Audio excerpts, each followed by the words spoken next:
Farm Basics is brought to you by the Liberty Link trait and Liberty herbicide from Bayer. The most reliable weed management solution, Liberty Link and Liberty herbicide are the link to efficient row crop production and sustainable weed management.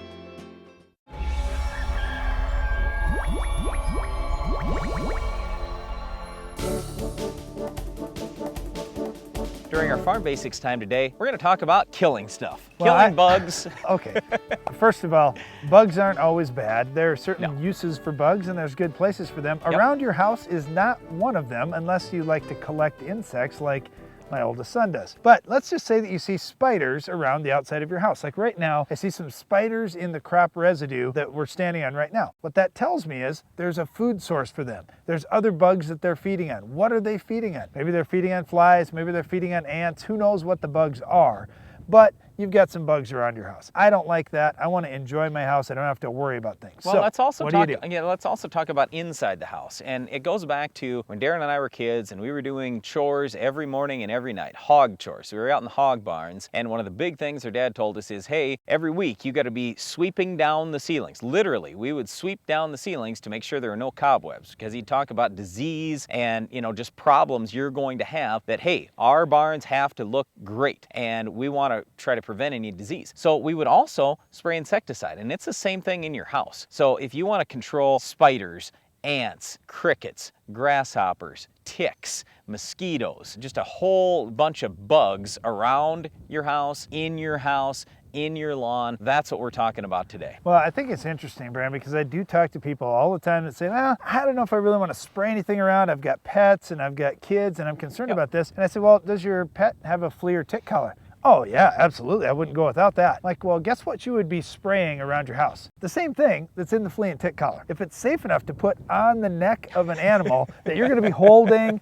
petting, your kids are going to be rubbing, and guess what? It's safe enough to spray on the siding of your house, in your landscaping rock, even out in the grass to control bugs so the bugs don't get on you, number one. And number two, you don't have to rub and play around in this stuff. What I do is I'll spray a product like Tempo, for example. It's a liquid. I'll spray it right with my weed control around in my grass, or I'll spray it around my bushes and on the siding in the house, that kind of stuff, or even right inside the doors and inside the basement, that kind of thing in the house where I would normally see some insects. It does a nice job. As soon as it dries on, it's safe for the pets to be around, safe for the kids to be around.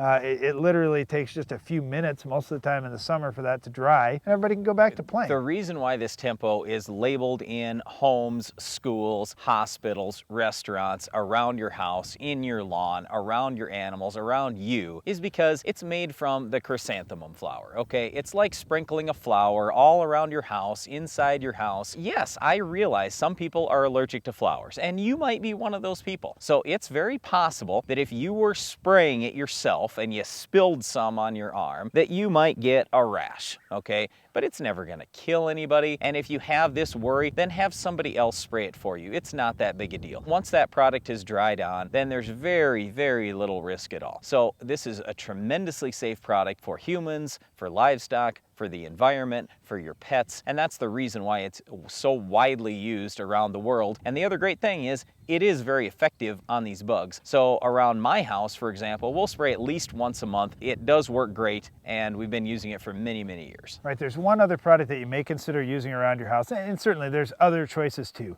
But these are the ones that Brian and I use. And they're pretty safe. Yeah, the other one that we use is something called imidacloprid. That is one that can be spread on your lawn. You can just run it through a dry lawn spreader, spread it out there, and then you have to water it in. It's going to take a pretty good shot of moisture to get it down in. What imidacloprid will do is it'll attack some of the bugs out in your lawn, like grubs. If you've got some grubs in your area, this is a good product for it. It'll also help hold down mosquitoes and other insects that are out in the lawn. So there's a number of good things. Now, with imidacloprid and with Tempo, we are concerned about bee safety. So if you have plants that have bees on them, for example, you've got flowering plants, you've got something in your garden, whatnot, that needs bees, you have to be very cautious. With Tempo, we would suggest using it in hours that the bees are not out. If you have a hive near you, we would suggest covering that hive on the day that you're going to be spraying Tempo so the bees think that it's night and don't want to come out for a day or so. That would be a good move. With imidacloprid, that is in the neonicotinoid family. That's a family that's gotten a lot of attention about bee safety. You can safely use neonics,